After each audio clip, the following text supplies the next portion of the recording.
तो जो चाय बेचने की बात करते थे, हमने उनको देश बेचते हुए रंगे हाथ पकड़ लिया है। उनको हम चुनौती देना चाहते हैं, जब तक कांग्रेस पार्टी जिंदा रहेगी, कि जिस देश में हत्यारों का गाना गाया जा रहा है, उस देश में महात्मा गांधी पैदा हुए हैं।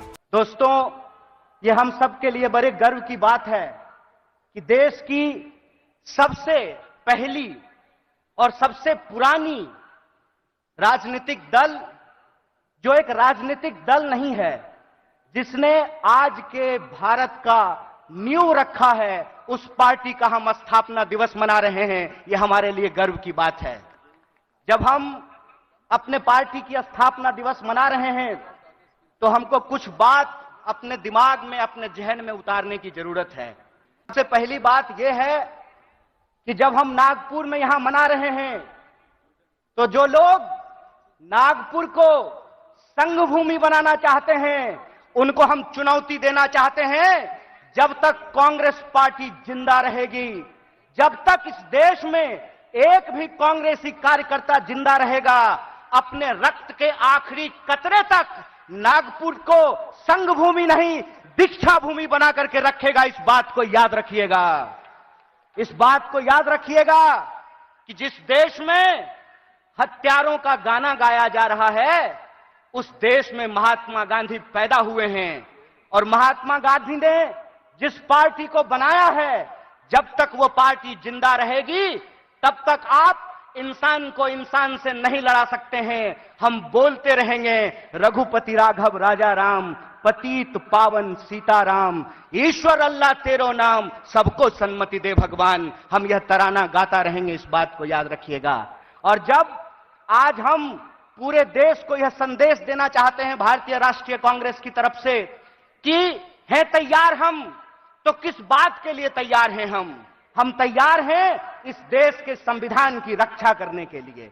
आप तैयार हैं कि नहीं हैं? इतनी जोर से आवाज लगाइए कि यह आवाज नागपुर से दिल्ली तक पहुंचनी चाहिए। आप तैयार हैं कि नहीं हैं?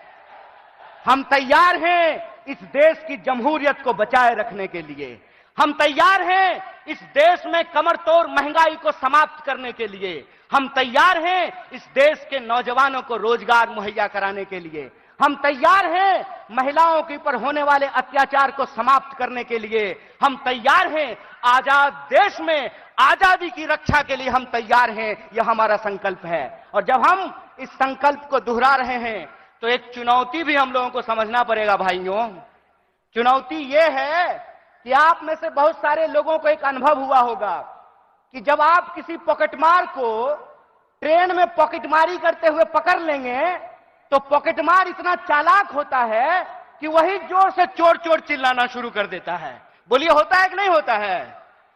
आज हमारे साथ इस देश की सबसे पुरानी पार्टी, इस देश को आजादी दिलाने वाली पार्टी, महात्मा गांधी की पार्टी, पंडित जवाहरलाल नेहरू, सुभाष चंद्र बोस, मौलाना अबुल कलाम आजाद, सरदार वल्लभ भाई पटेल, एनी बेसेंट, सरोजिनी नायडू की पार्टी के साथ भी यही हो रहा है कि हमने चोर को चोरी करते हुए फिर से पकड़ लिया है।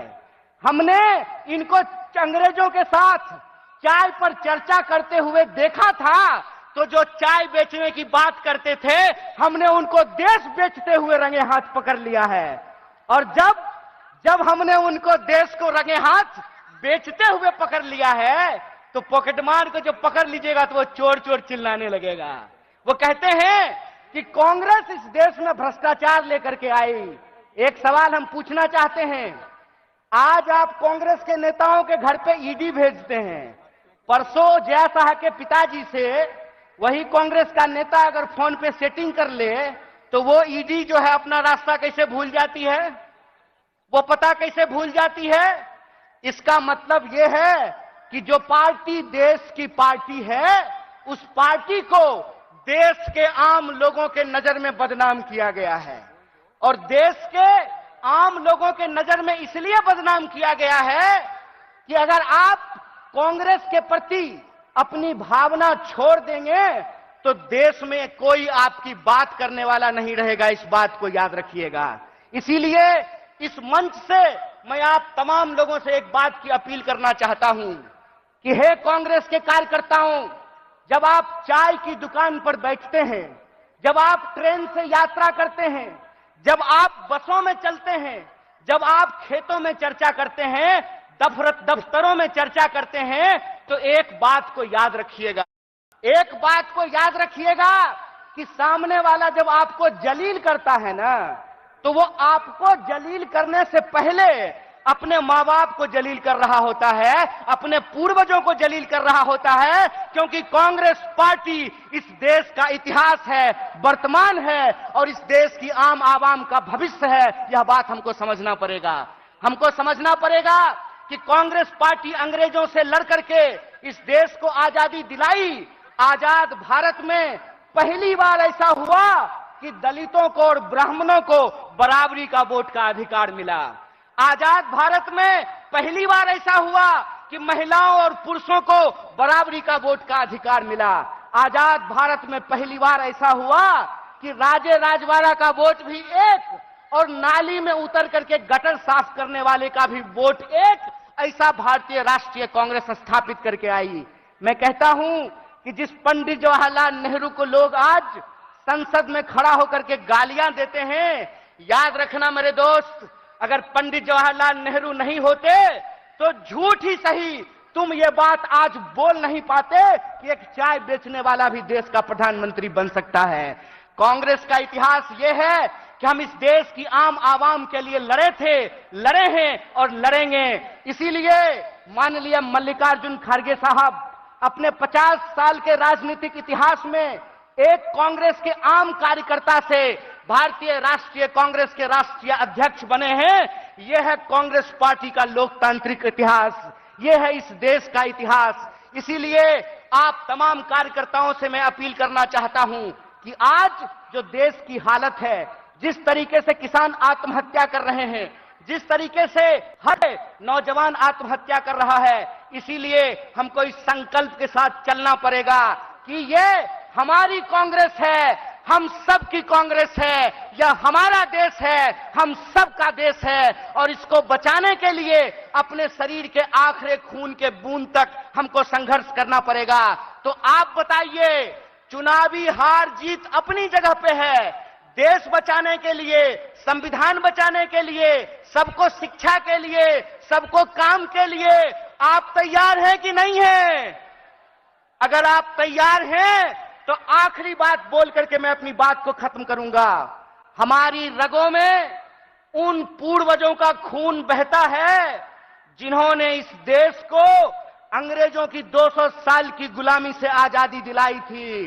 जब हमारे पुरखे अंग्रेजों की टैंक से नहीं डरे, जब हमारे पुरखे बलिदानियों का इतिहास बनाया, जब हमारे पुरखे फांसी के फंदे को हंसते हंसते चूम लिया, तो तुम एक बात जान लो भाई, तुम्हारा जो फ्रंटल ऑर्गेनाइजेशन है ना, ईडी और सीबीआई, उससे हम घड़ी घंट नहीं डरने वाले हैं। आप लोग डरने वाले हैं क्या?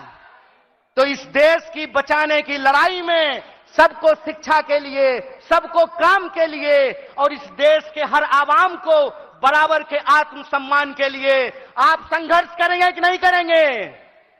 अगर हम पूरी तरह से संघर्ष करेंगे तो आखिरी अपील के साथ, आखिरी बात के साथ अपनी बात खत्म करता हूं कि कहते हैं कि कैसे आकाश में सुराख नहीं हो सकता, एक पत्थर तो तबीयत से उछालो यारो। अगर कांग्रेस का एक एक कार्यकर्ता आज भी गांधी को अपने दिलों में बसा करके सड़कों पे निकल जाए तो इनको हम सिर्फ हराएंगे नहीं बल्कि एक नए भारत के सपने का निर्माण करेंगे। इन्हीं शब्दों के साथ एक बार पुनः अपने पूरे नेतृत्व को धन्यवाद अदा करते हुए और हमारे नेता मुकुल जी को धन्यवाद अदा करते हुए आप सबका धन्यवाद अदा करते हुए अपनी बात को खत्म करूंगा। शुक्रिया। इनकलाब जिंदाबाद। जय हिंद, जय भारत, जय कांग्रेस।